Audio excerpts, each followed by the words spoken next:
Que Jesus nos abençoe, que Jesus nos ilumine. Trouxemos hoje um desafio, falar de um grande espírito que esteve entre nós. Muitos de nós conhecemos a história de Maria de Magdala, Maria Madalena. Nós conhecemos a história dela. Entretanto, nós conhecemos de uma forma muito superficial a trajetória. Estou falando de maneira geral. Nós conhecemos de uma maneira muito superficial o que esse espírito realizou entre nós. O que nós sabemos é que ela era uma prostituta, conheceu Jesus, converteu-se e depois foi cuidar de alguns doentes, alguns necessitados da lepra, contraiu a doença e desencarnou. Entretanto, quando nós fazemos uma pesquisa nas fontes biográficas da doutrina espírita, nós vamos perceber, nós vamos compreender que esse espírito que esteve entre nós é um espírito de grande estatura. Nós podemos sugerir como leitura aos nossos irmãos, como biografia, a obra Boa Nova, ditada pelo espírito Humberto de Campos, a psicografia extraordinária, maravilhosa, confiável de Francisco Cândido Xavier. Há uma outra lição no livro Caminho, Verdade e Vida, ditada pelo espírito Emmanuel a Francisco Cândido Xavier, chamado Madalena. Uma outra referência é Parábolas e Ensinos de Jesus, de Caibá Schubel, que também vai falar de Maria de Madalena.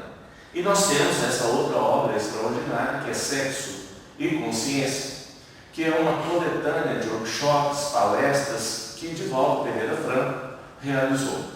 E Divaldo Pereira Franco tem uma palestra linda, maravilhosa. E essa lição do Humberto de Campos também é maravilhosa para todos nós fazermos uma reflexão em torno dela.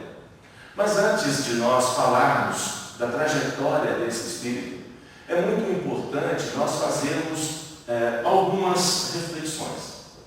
Primeiro, Divaldo traz para nós que existem algumas interpretações nos evangelhos apócrifos, que são aqueles que não são plenamente confiáveis, que ainda não são validados completamente, em que traz informações esdrúxulas a respeito de Maria de Magdala, Maria Madalena, com relação a Jesus.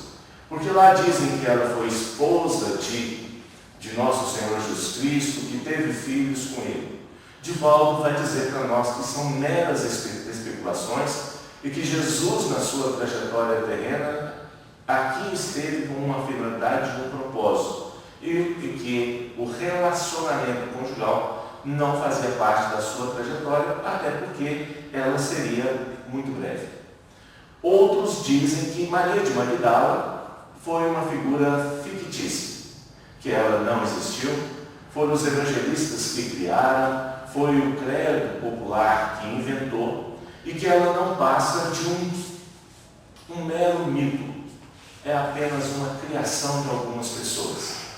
Em outro estudo também, algumas pessoas dizem que tendo sido ela uma prostituta e uma pessoa que gostava da vida material, gostava das festas, gostava do dinheiro, gostava da fortuna, ela é um espírito que não merece de nós nenhuma reflexão. Porque aqui, estando entre nós, segundo essas correntes, ela foi uma equivocada na Terra. No ano de 591 depois de Cristo, o padre Gregório, em uma basílica de São Clemente, ele naquele momento, ele tira todo o valor e a qualidade de Maria de Magdala, dizendo ser ela uma prostituta e que não merecia nenhuma consideração, que a única mulher naquele momento no Evangelho que merecia ou deveria ter alguma reverência e algum reconhecimento seria Maria, a mãe de Jesus. O que ele estava se opondo naquele momento era que as mulheres elas estavam assumindo um papel junto à sociedade, é que a mulher estava se libertando de muito julgo que ela tinha, de muito preconceito que ela tinha, e ele então, nesse momento, estabelece ali uma forma de colocar, entre aspas, a mulher no seu devido lugar.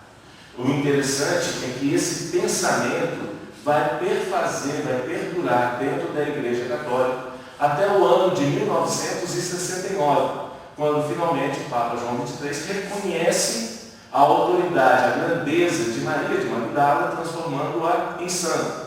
Só que eles não retroagem e não pedem desculpas pelo grande equívoco que havia sido cometido. E algumas outras correntes dizem, afirmam que Maria de Magdala, na tentativa de diminuir o seu feito, vem dizer que ela era um espírito superior reencarnado entre nós. Se ela é um espírito, ou se ela era um espírito reencarnado de ordem superior, que já veio pronto para tudo que iria passar, tira-lhe o mérito. Por quê? As conquistas humanas, as conquistas terrenas, as conquistas materiais dela é em função dela já ser superior e não ter suplantado as dificuldades terrenas. Então, isso é importante nós contextualizarmos, mas também é importante para nós compreender a mulher à época de Jesus. Hoje nós sabemos que as mulheres conquistaram muito espaço, cada vez mais estão ocupando o seu devido lugar, ainda enfrentam muito preconceito, ainda enfrentam muitas dificuldades no planeta que nós estamos vivendo, mas há 2000 anos atrás era ainda pior. Por exemplo, as mulheres, havia um grande desprezo pelas mulheres, que elas eram tidas como infiéis, desvirtuadas e falsas. Era esse o conceito que se tinha da mulher naquele momento. Tanto é verdade, se nós lembrarmos, e vamos nos lembrar facilmente, da mulher adúltera, ela foi pega em adultério, ela estava sozinha? Não. Ela estava cometendo adultério com uma outra pessoa que, por sinal, era um homem. Ela é levada à praça pública e o homem, o adúltero, nada acontece com ele. A lei mandava castigar adúlteros, mas somente a mulher sofria a pena. Por quê? Porque ela era tida como infiel, desvirtuada e ela era falsa. Um outro ponto, a mulher era um ser secundário. Em algumas famílias, elas ocupavam o terceiro, quarto, quinto lugar, ela não tinha valor nenhum.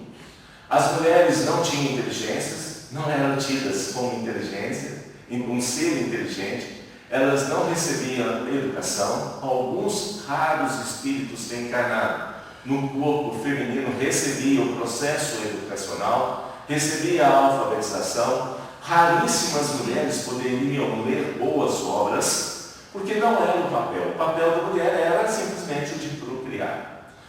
Quando a gente lê o livro 50 anos depois, a gente vê uma das personagens, a Célia, com grande dificuldade para frequentar a biblioteca da sua casa. A família, o avô incentivava, mas de resto, o entorno dela não incentivava que a mulher aprendesse a ler, que a mulher aprendesse a escrever, que a mulher se politizasse, que a mulher se educasse, que a mulher de alguma forma participasse do processo. Nós vamos ver também que durante a trajetória a mulher também foi percebida com relação aos seus dons mediúnicos.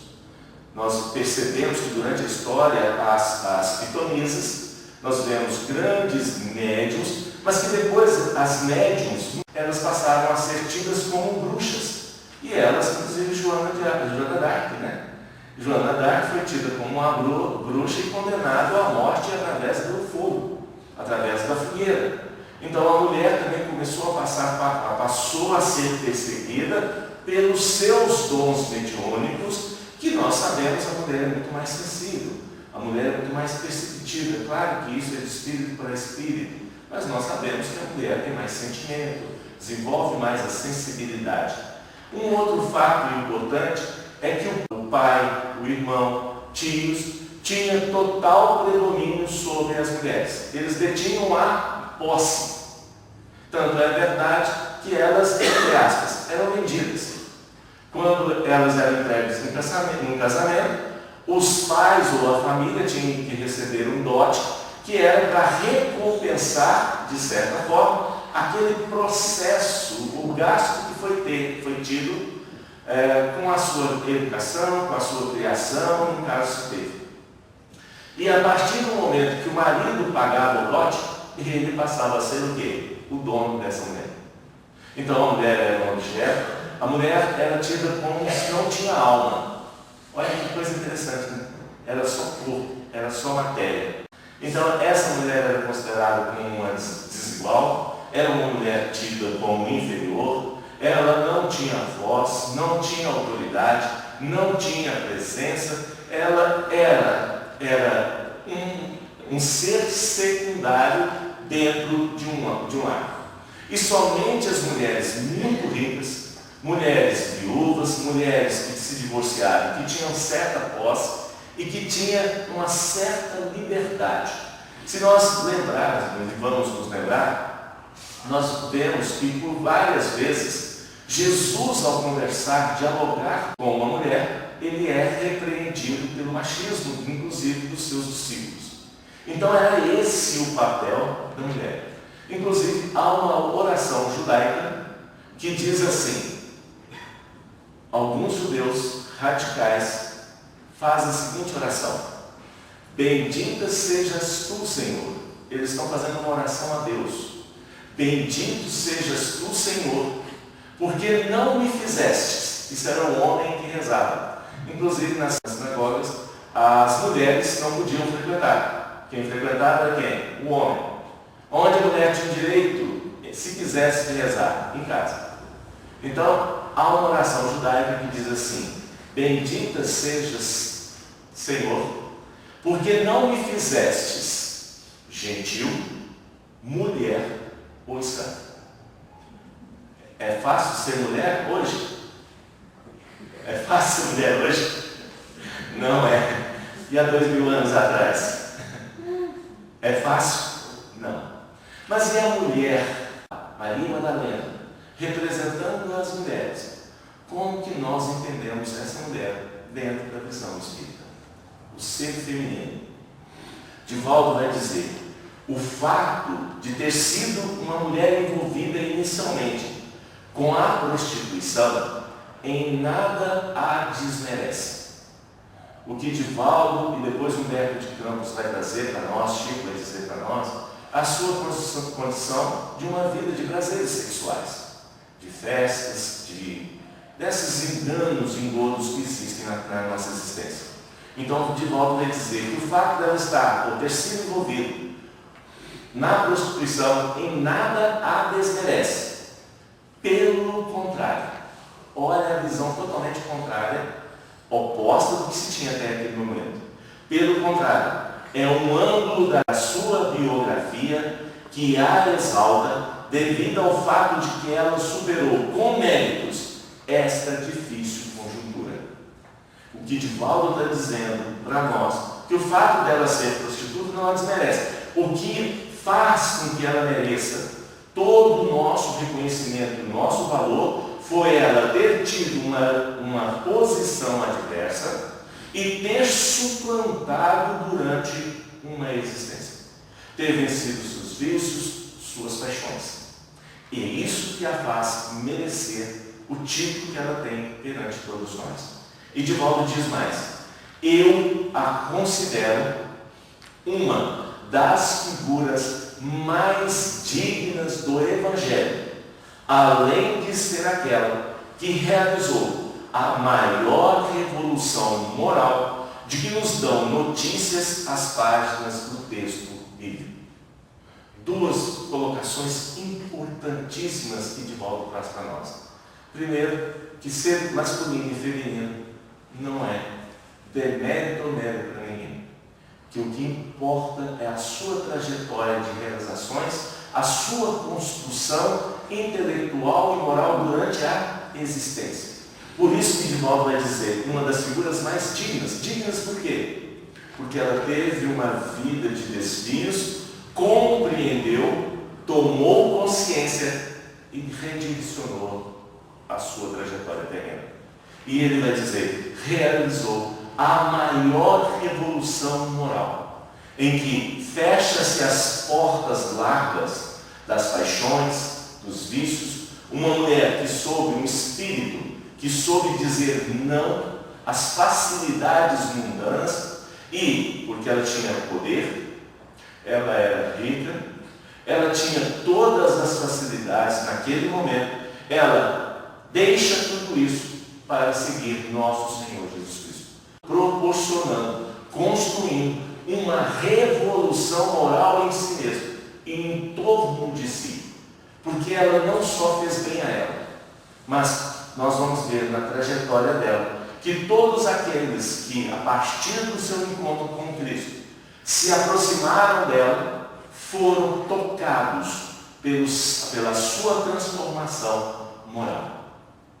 Emmanuel, no livro Caminho, Verdade e Vida, na lição 92, em que ele vai falar Madalena, Emmanuel vai ser ainda mais contundente. Emmanuel vai dizer assim: dentre os vultos da Boa Nova, do Evangelho, ninguém, olha só o que Emmanuel coloca, ninguém fez tanta violência a si mesmo para seguir o Salvador como a inesquecível obsediada de Magdala. Aqui Emmanuel traz mais informações. Ele vai dizer que nenhum dos discípulos, nenhum dos que estavam em torno, mesmo antes ou depois, provocou em si transformação tão profunda quanto a dela. E ele vai dizer, para seguir Jesus com a inesquecível obsediada de Magdala.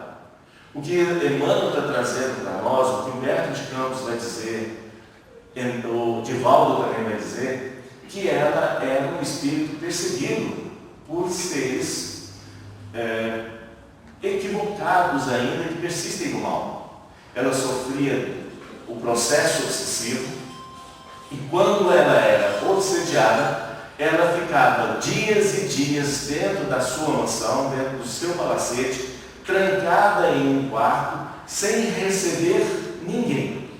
E quem a procurava naquele momento era reis, eram imperadores, eram sacerdotes de alto poder aquisitivo e alto poder de comando político, procuravam por ela e ela não recebia a ninguém. Aliás, muitos dos que a procuravam, ela chegou a um ponto que, de tal poder, que ela escolhia com quem ela ia se relacionar. Mas mesmo assim, eles a procuravam pela sua alegria, a sua rara beleza, a sua conversa contagiante, e sentar com ela e conversar para eles já era um grande prêmio, e pagavam-se altas somas por isso. Mas ela sofria um processo obsessivo. Emmanuel continua: nem mesmo Paulo de Tarso, nossa, ele vai dizer assim, ele vai fazer uma analogia entre Maria de Magdala e Paulo de Tarso. Emmanuel vai dizer: nem mesmo Paulo de Tarso faria tanto mais tarde, porque a consciência do apóstolo dos gentios, Paulo, era apaixonada pela lei, não pelos vícios. Paulo de Tarso equivocou-se, cometeu vários erros, Paulo de Tarso, mas porque ele era apegado à letra da lei existente naquele momento. Os equívocos dele foi pelo rigorismo da lei, o dela pelos vícios, pelas paixões, pelos desvios terrenos que tanto nos seduz. Então ele faz um paralelo entre os dois. A que teve maior dificuldade para suplantar as suas deficiências na terra foi Maria de Madalena. E ele vai dizer: Madalena, porém, conhecer o fundo amargo dos hábitos difíceis de serem extirpados, amolecera-se ao contato com entidades perversas, o processo obsessivo, permanecia morta nas sensações, não tinha sentimentos, ela era fria, indiferente, que operam a paralisia da alma. Olha só o que Emmanuel vai dizer agora. Prestem bastante atenção, porque é muito marcante e muito significativo. Emmanuel vai dizer: Entretanto, bastou o encontro com Cristo para abandonar tudo e seguir-lhe os passos. Quantos de nós estamos dispostos a abandonar os nossos vícios, as nossas paixões, os nossos equívocos, esquecer ou fechar as portas largas das facilidades e passar pela porta estreita? Quantos de nós estamos dispostos a isso? O que Emmanuel está dizendo, que Maria de Magdala teve força, fibra, persistência para tomar um novo rumo na sua existência. E ele continua, seguindo os passos, fiel até o fim. A partir do momento que ela tomou uma decisão, ela seguiu em frente. Não é como muitos de nós que falamos, eu quero, mas não quero. Que eu vou, mas não vou. Que eu falo, é tão difícil, eu não dou conta. Está muito difícil essa trajetória minha. O que Emmanuel está dizendo é que ela teve fibra, força, coragem, determinação suficiente para tomar uma decisão que era seguir Jesus, abandonar uma vida de desvios e partir e construir uma vida de retidão. Que espírito nenhum! Que espírito! Ele vai dizer, nos atos de negação a si própria e na firme resolução de tomar a cruz que lhe competia nos calvários redentor da sua existência angustiosa. E aí a gente pensa assim, mas então ela era uma prostituta, ela era rica, tinha uma vida de festas, então ela tomou a decisão de seguir o Cristo e tudo foi o quê? Um mar de rosas. Foi não. Nós vamos ver o preconceito da sociedade, nós vamos ver o preconceito existente dentro, no ciclo dos discípulos. As dificuldades financeiras, ela largou tudo e recomeçou uma vida. Os convites inúmeros que ela recebeu para retornar à vida que ela tinha. Então, meus irmãos, Maria de Magdala é um espírito entre nós que serve para nos referenciar na nossa luta, na nossa trajetória, na nossa transformação moral, o espelho que nós devemos nos virar. Um exemplo de fibra, de amor, de seguir o Evangelho de Jesus. Maria de Madalena, Magdala, é porque ela nasceu na cidade, na região ali de Magdala. E naquele momento as mulheres, os homens, o sobrenome era o nome da cidade. Jesus de Nazaré, Maria de Nazaré, Maria de Magdala, ou Miriam. E ela nasceu nessa cidade de Magdala, e ali era um grande centro comercial, muitos comerciantes passavam por ali, passavam comerciantes prósperos, pessoas aventureiras, tinha muitas festas, espetáculos noturnos, é igualzinho quando chega sexta-feira, né? A gente não passa uma rua sem ter um barzinho cheio, sem ter uma boate, sem ter uma festa, uma coisa, não estou criticando ninguém não, só fazendo uma referência. E era um lugar onde havia muitas mulheres de prostituição, belas mulheres, porque ali era um local onde as pessoas passavam, não tinha um ponto fixo, elas procuravam as festas, os prazeres, as alegrias. Pagava para ter os prazeres, os homens pagavam, os comerciantes pagavam para ter os prazeres e depois iam embora e deixavam para trás as suas marcas. Divaldo Pereira Franco, nesse livro, vai nos contar que até os 10, 11 anos, Maria de Magdala ia com os seus pais para a cidade, ela frequentava ali a cidade de Magdala, junto com os seus pais, em comemoração à Páscoa judaica, que comemorava naquele momento a saída do povo hebreu do Egito. Então, ela ia com seus pais ali, seu pai e sua mãe, eles participavam da festa, e foi quando, pela primeira vez, ela ouviu falar que viria um Salvador. Menina de 10 anos de idade. Quando eles falavam no Salvador, que alguém viria para libertar o povo, os adultos entendiam que alguém viria para libertá-los economicamente, politicamente, tirá-los daquela escravidão com a qual eles viviam.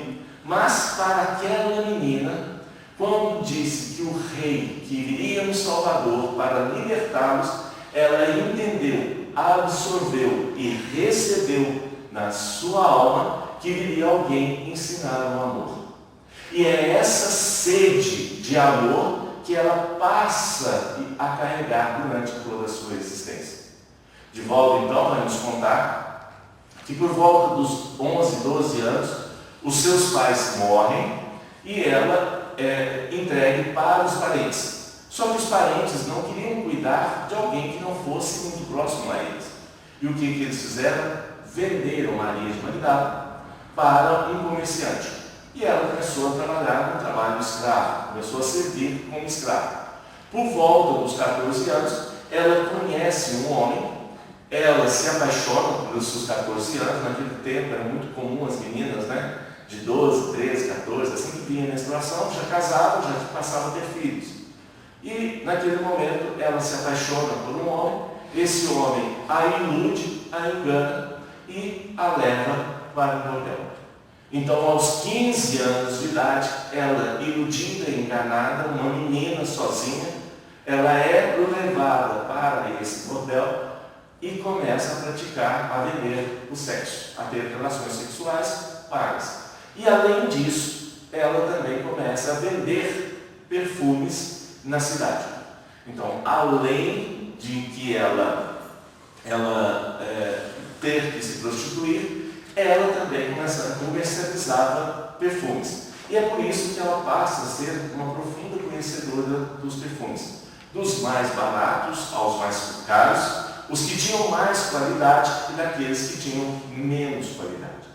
Quando adulta, ela já tinha uma beleza ímpar, ela tinha uma beleza, uma energia estonteante. Segundo o Divaldo, era impossível estar perto dela e não se sentir atraído por ela.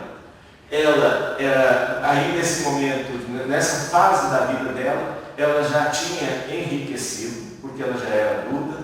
Alguns falam que ela era viúva e outros falam que ela conquistou a sua fortuna através da prostituição.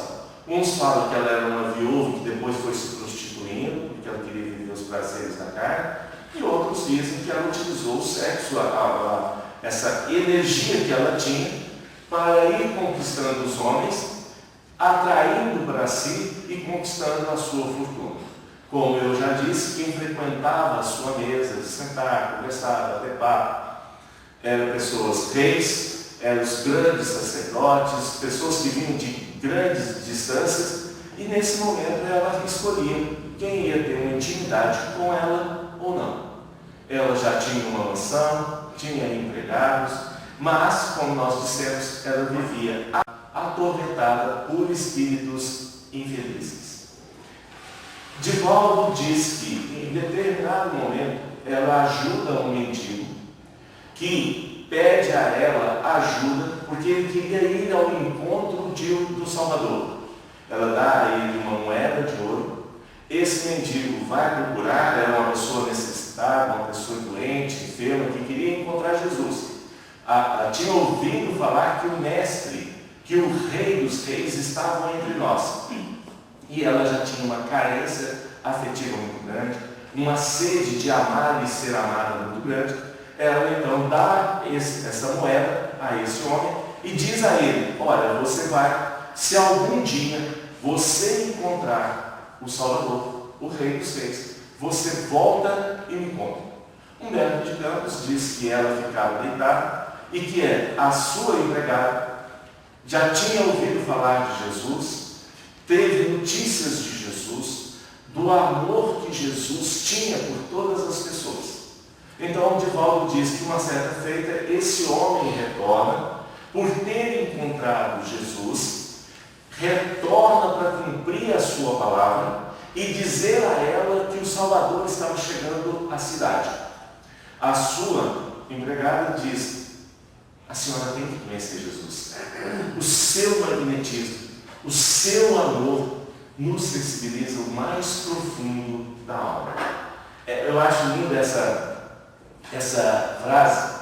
Primeiro que Humberto de Campos diz assim: ela permitiu que a serva falasse de Jesus para ela. Gente, olha que coisa interessante, né? Hoje as empregadas, quem tem secretário do lar, a gente nem chama mais de empregada, né? As secretárias do lar participam da mesa da gente, ajudam na criação das crianças, interferem, dá conselho. Mas naquele momento, os empregados eram escravos. Eles não tinham essa facilidade, não tinham essa abertura para conversar com seus patrões, os seus amos, ou qualquer coisa assim. E nesse momento, Humberto de Campos vai dizer que, olha que frase linda de Humberto de Campos, merece essa leitura, viu, gente? É lindo, uma boa nova. Ele fala assim: numa noite de perfumes primaveris, está igual o cheiro aqui, né? Cheiro de gostoso, né? Numa noite de perfumes primaveris, em companhia de uma serva de confiança, dedicada e fiel, permitiu um diálogo sobre o Rabi, que andava pelas estradas da Galiléia e da Judéia. Então, pela primeira vez, ela ressurgiu, ela sentiu ressurgir aquela esperança de ser amada e de encontrar o amor. E ela, então, se põe a refletir sobre Jesus. Ela ouve falar de Jesus e ela começa a se indagar: se eu ficasse frente a frente com Jesus, sendo eu uma pecadora, será que Jesus me receberia? Será que Jesus me acolheria? Ou será que Jesus, sendo um sábio, sendo um sacerdote, faria como os outros, que me tira de perto durante o dia e me busca na calada da noite? Ela diz assim: será que ele vai me receber? Ela se põe a pensar e diz assim: até agora só caminhei sobre rosas. Olha que frase linda no Humberto de Campos, extremamente poético. Ele fala assim, ela pensando: até agora só caminhei sobre as rosas rubras do desejo. Isso é bonito, vai. Olha tanto que é poético, tanto que isso aqui é bonito. Até agora só caminhei sobre as rosas rubras do desejo, embriagando-me com um vinho de condenáveis alegrias. E ela conclui: sua beleza escravizara aos caprichos de mulher os mais ardentes admiradores, mas seu espírito tinha fome de amor. Quantas vezes nós estamos no meio de uma multidão e nós nos sentimos sozinhos? Quantas vezes nós estamos perto de pessoas, mas nós sentimos uma vastidão, um deserto na alma? E tudo que nós mais desejaríamos ou desejamos é que alguém que nos ame se aproxime. Era essa a sede dela. Então ela toma a decisão de procurar Jesus, vai com essas preocupações: será que Jesus vai me receber? Será que eu vou conseguir me aproximar de Jesus? Porque Jesus não andava sozinho. Havia uma multidão que andava em torno de Jesus. Não era fácil chegar perto de Jesus. Quando ele chegava em um lugar, aproximavam-se 100, 200, 300, milhares de pessoas querendo falar com Jesus, querendo tocar com Jesus. E aí ela vê Jesus ao longe. Ela nem vê Jesus de perto. Ela vê ao longe. Ela fala assim: viu a figura do Mestre e pôde constatar que raios luminosos envolviam-me. Joana de Andes, no livro Jesus à Luz da Psicologia Profunda, tem uma passagem que ela diz assim: a gente olhava e vinha aquela luz na direção da gente, e era ele. Quem era ele? Jesus. Então ela olha e vê Jesus, viu o seu olhar prolongado e Jesus. Os olhares de ambos se encontram. Estava com as mãos estendidas e braços abertos, e ouviu sua voz de suprema razão. Ela estava com os braços abertos, as mãos estendidas, implorando pelo amor do Cristo. Nossa, como isso é lindo! E traz para nós uma reflexão. Será que nós estamos indo ao encontro de Jesus com essa sede, com esse desejo do encontro, de estar com Ele, de ficar com Ele? Ou será que nós ainda crucificamos o Cristo e deixamos que Ele permanecesse lá? Como se nós e Ele, se entre nós e Ele houvesse um grande espaço. O que essa lição traz para todos nós, que nós devemos tirar todos os nossos preconceitos, nossos julgamentos, que nós não podemos mais nos permitir distanciar-nos do Cristo. O Cristo está entre nós, mas se nós já compreendemos a necessidade de estar com Ele, essa é uma reflexão que cada um de nós deve fazer. Ela se aproxima do Cristo, braços e mãos estendidas, implorando o amor. O seu olhar sedento vai na direção de Jesus. E o que ela recebe nesse momento? O preconceito dos discípulos. Humberto de Campos diz que quando ela se aproxima lá de Jesus, na casa de Simão Pedro, teve que enfrentar o preconceito dele. Humberto de Campos escreve assim: o olhar glacial de Pedro era de reprovação, de desprezo. O que é um olhar glacial? É aquele gelado, sabe? Aquela pedra de gelo. Pedro olha para ela e fala: não aproxima, é o mestre. Você é uma pecadora, reconhece o seu lugar. Gente, nós estamos falando de um discípulo. E é nesse momento que, furando a multidão, num esforço, ela se aproxima de Jesus. E o que ela diz? Ela diz assim: Senhor, ouvi a vossa palavra consoladora e venho ao vosso encontro. Tendes a clarividência do céu e poderes para adivinhar como tenho vivido.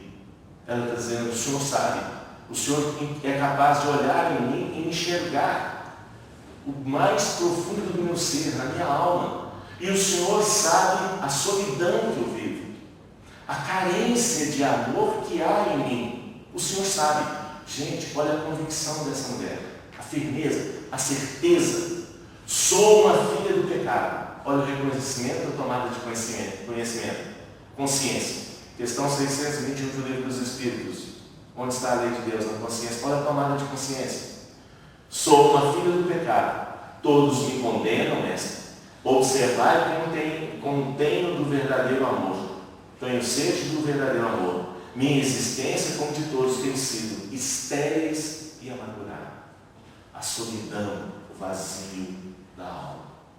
Ouvi o vosso amoroso convite do Evangelho. Desejava ser das vossas ovelhas. Mas será que Deus me aceitará? Gente, olha que coisa mais profunda. Uma pessoa, um ser que reconhece os seus deslizes, os seus percalços, as suas quedas, as suas falências, os seus equívocos, e diz: Senhor, eu ouvi o seu evangelho e Ele me acolheu, Ele me confortou. Mas será que Deus vai também me acolher? Será que Deus vai me perdoar? Entre aspas. E aí Jesus diz assim: Maria, olha a intimidade. Imagina Jesus falando assim em público. Você já imaginou? Zé, vem cá, Zé. Né? Olha a energia da voz de Jesus, a potência. Maria, levanta os olhos para o céu e regozija-te no caminho, porque escutasses a boa nova do reino de Deus, do reino, e Deus te abençoa nas alegrias. O que Jesus está dizendo? Esquece o passado, vai para frente. Aprende, não faz mais, vá, não pegue mais, faça diferente, faça um novo, constrói um amor a partir de agora. Acaso poderias pensar que alguém ainda estivesse condenado ao pecado eterno? É aquele conceito que tinha, inclusive, entre os judeus, do pecado eterno, da condenação eterna. Jesus vai dizer: onde está então o amor de nosso Pai? Nunca vistes a primavera das flores sobre uma casa em ruínas? Olha que analogia linda que é trazida no livro. A gente olha um muro que está caindo, a gente olha uma casa que está caindo, você aproxima e lá tem flores, tem nascendo brotos, nascendo uma série de coisas dentro daquela ruína. O que Jesus diz para ela: a mulher velha ruiu e a nova surgiu. Então ela fica envolvida por Jesus. E ela vai dizer assim: foi o primeiro homem que me deu tanta atenção e não pediu nada em troca. Jesus muito deu e não exigiu. Jesus muito deu, nada cobrou. Jesus deu sem condição, sem condicionamentos. Ela vai dizer: homem algum havia falado a minha alma incompreendida. No entanto, Senhor, tenho amado e tenho sede de amor. E Jesus, olhando para ela, vendo a verdade, vendo a sinceridade, diz a ela: tua sede é real. Não há hipocrisia, não há inverdade. Maria, você está sendo honesta. Você está sendo fiel e convicta, primeiramente, com si mesmo. É linda essa mensagem. Linda, linda, linda. E aí Maria de Magdala faz uma pergunta para Jesus que parece totalmente desconexa.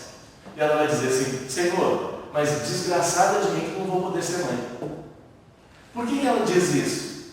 Porque o único valor que a mulher naquele momento tinha era de ser mãe.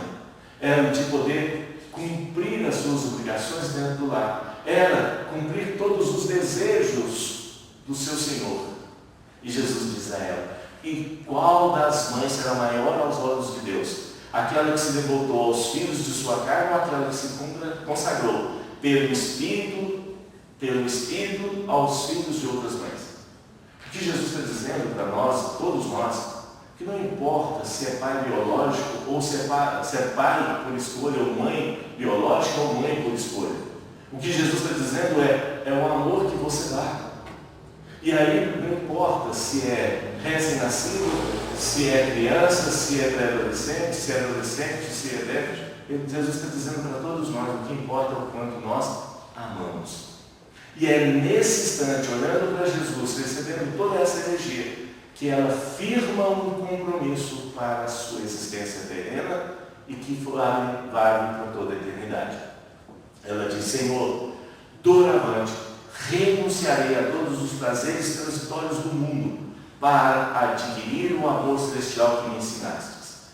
Quantos procuraram Jesus e não quiseram firmar esse compromisso primeiramente consigo mesmo? Quantos que firmaram o compromisso consigo mesmo e não cumpriram? E ela vai dizer: acolherei como filhas as minhas irmãs em sofrimento, procurarei os infortunados para aliviar-lhes as feridas do coração, estarei com os aleijados e os leprosos. E aí ela faz uma segunda pergunta. Olha já a compreensão espiritual que ela tinha. Ela fala assim: Senhor, mas e quando o Senhor partir? Como que nós ficaremos? Órfãos? Deserdados? O que nós vamos fazer? Como que nós vamos conseguir suportar a existência terrena sem a sua presença? Sem o Senhor estar junto a nós 24 horas por dia. E Jesus diz a ela: certamente que partirei, mas estaremos eternamente reunidos em Espírito. Ou seja, os nossos entes que nós tanto amamos, pais, mães, tios, filhos, que precederam a nós ao túmulo, eles não se perderam. Eles apenas partiram antes, retornaram antes. O que Jesus está dizendo: quando existe amor verdadeiro, nós estamos ligados pela eternidade. Quanto ao futuro, como o infinito de suas perspectivas, é necessário que cada um tome a sua cruz em busca da porta estreita da redenção, colocando acima de tudo a fidelidade a Deus e, em segundo lugar, a perfeita consciência em ti mesmo. E Jesus olha para ela e diz, com doçura, brandura, mas com confiança: vai, Maria. Quando eu li isso aqui, eu fiquei pensando assim: Jesus está dizendo para mim: vai, mulheres, vai. Aonde? Fazer, cumprir os nossos deveres, as nossas obrigações. Maria retorna, ela vende o seu casarão, indeniza todos os seus funcionários que ali estavam e vai trabalhar trabalhar honestamente nas casas da própria cidade. Foi fácil? Não. Porque ela tinha os prazeres, tinha as facilidades, comida boa, mesa lauta, mesa farta, comidas e bebidas ricas. Começou a ser assediada pelos homens que sabiam do seu passado, oferecendo recursos financeiros para que ela se prostituísse. Mas antes de partir, Maria abaixa-se e lava os pés de Jesus, reconhecendo-lhe a grandeza, mas acima de tudo, reconhecendo-se com uma pessoa em nova trajetória, a humildade. Ela lava os pés de Jesus com os perfumes mais caros, que significam ungir naquele momento. Há o preconceito dos sacerdotes em torno, que começam a criticar dizendo: seu mestre não sabe quem é que está lavando o seu pé. Estava começando a apontar aqueles negócios de criticar, né? Jesus. Seu mestre sabe tudo e não sabe quem é que está lavando os seus pés? Uma mulher de má vida. Os discípulos também vêm e falam. Judas critica Jesus, porque ele estava permitindo que uma mulher da vida gastasse recursos, porque o perfume era caro, e ele critica que esse dinheiro deveria ir para os pobres. Ele repreende Jesus e fala assim: Senhor, mas você está permitindo que essa mulher de má vida lave os seus pés, já é uma afronta. Mas ainda com perfume caro, esse dinheiro não é melhor ir para a caridade? E Jesus fala para Judas: por que afligis essa mulher? Ela praticou uma boa ação para comigo. Os pobres sempre os terão convosco, porém a mim nem sempre me tereis. Olha que lição linda. Jesus diz a ela sabe, ela está aproveitando o momento para estar comigo. E ele vai dizer a Judas: ela está me ungindo, ela está me preparando para a morte. E olha que interessante, ele fala para quem? Para Judas. Quem é Judas? Aquele que traiu Jesus. Aquele que acelerou o processo da crucificação de Jesus. E fala isso para Judas.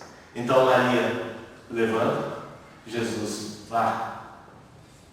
Teus pecados te são perdoados. O sacerdócio que estava ali em volta fala: quem é esse para perdoar os pecados? Ela sai dali, segue, começa a trabalhar, vende tudo, dispensa seus funcionários, indeniza corretamente, começa a viver na presença dos apóstolos. Depois Jesus é crucificado.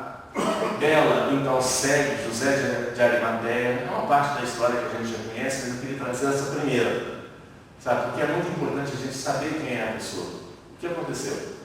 Ela vai, segue José de Arimateia, depois de 2 dias ela volta, e lá, no terceiro dia ela volta e encontra o túmulo vazio. Então é ela que vê Jesus em primeiro lugar. Vocês acham que os discípulos acreditaram nela? Chegou lá e falou assim: eu vi Jesus. Uma ex-prostituta, uma mulher dos prazeres. Eu vi Jesus. Vocês acham que acreditaram nela? Não. Quem vocês acham que acreditou? Só uma pessoa acreditou nela. Quem? A mãe de Jesus. Ela passou as noites vigiando o túmulo de Jesus, orando para que nada acontecesse. Só Maria acreditou nela. Ela então volta, conta que viu o mestre. Jesus conversa com ela. Ela começa a chorar quando não vê o túmulo de Jesus. Chega alguém atrás dela e diz: mulher, ou seja, humanidade, por que choras? E ela fala assim: por que levaram meu Senhor? E Jesus vai dizer: não sei onde puseram. Se tu levaste, diz-me onde puseste. Ela diz. E ela fala, e Jesus então fala para ela: Maria de Magdala. E ela então reconhece a voz, a energia de Jesus. Ela tenta tocar Jesus, não lhe é possível. Depois ela retorna, os discípulos veem Jesus. Ela começa a trabalhar, aproxima-se da cidade. Um grupo de leprosos, que estavam todos eles também sofrendo preconceito, julgamento e o distanciamento da solidão terrena. ela se aproxima dessas pessoas com dificuldade, desses leprosos, que é uma doença terrível. No meu tempo de criança, a gente corria, né, dos leprosos, porque eles perdiam a orelha, o rosto, né? Ela vai viver junto com eles e começa a contar de Jesus para eles. Quando os discípulos saem para pregar, ela quer ir junto com os discípulos, mas eles não permitem. Por quê? Porque eles tinham medo de ser vistos com ela. Como que eles iam falar do Evangelho de Jesus se eles estavam na companhia de uma ex-prostituta? Eles tinham medo de cair diante da beleza dela. E aí Maria começa a pregar o Evangelho de Jesus sozinha. Trabalhava, saía e pregava. Encontra os leprosos, ela prega o Evangelho de Jesus, leva até eles o consolo, o conforto de Jesus. E aí, no final da sua existência, ela contrai a lepra. Ela sabe que os dias dela já estão chegando ao fim, e ela tem um desejo muito grande de reencontrar com os discípulos, e principalmente com Maria, a mãe de Jesus. Inclusive na crucificação é Maria e Maria de Magdala, que estão uma ao lado da outra, e se abraçam, se consolam, se confortam. Ela então, os leprosos ali então, nossos irmãos enfermos dessa doença tão terrível naquele momento, cada um tira uma moedinha, faz uma cotização, cada um dá o seu pouquinho, e ela parte em direção, reencontra com os discípulos, que ali já estavam mais transformados, mais calorosos, mais amorosos, mais receptivos a ela. E ela, então, nos braços de Maria, ela vai desencarnar. E ela desencarnando, assim que ela desencarna, vem um espírito de imensa luz e diz a ela: vem Maria. Chama para junto de si o seu regaço. Vem Maria, já atravessastes a porta estreita, todos os teus pecados estão perdoados, porque muito amastes e muito sofrestes. E aí esse espírito de tamanha grandeza, que era nosso Senhor Jesus Cristo, diz a Maria: vem, eu estava te esperando. Que coisa linda, hein? Já imaginou você desencarna, chegando no plano espiritual, doido para ver, quer ver fulano, quer ver ciclano, e de repente você está cara a cara com o nosso Senhor Jesus Cristo. E ele vem e fala para você assim: vem, eu estava te esperando. Gente, é muito bonito essa lição. Essa lição mostra para todos nós que nós somos Marias, mulheres Marias, homens Marias. Todos nós somos João. Joana de Anjos vai dizer que todos nós, espíritos, nós temos que aprender a alinhar a nossa ânima e o nosso ânimos. Jesus não era feminino, Jesus não era masculino. Jesus era feminino e era masculino. Ele sabia muito bem alinhar, equilibrar razão e sentimento.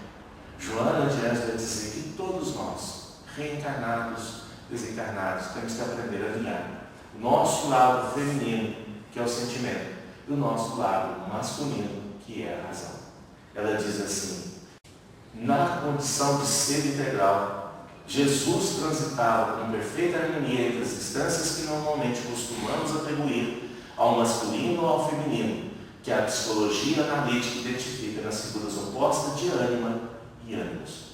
No tempo de Jesus e até os dias atuais, é a benfeitora Joana de Anjos que vai dizer: o amor era considerado o sentimento feminino, próprio da fragilidade atribuída à mulher, porque se ignorava a força existente na ânima que existe em todos os homens. Todos nós somos razão e sentimento. Todos nós somos feminino e masculino. Todos nós necessitamos e temos muito amor para dar. Que possamos não mendigar o amor que existe em nós. Muito obrigado a todos.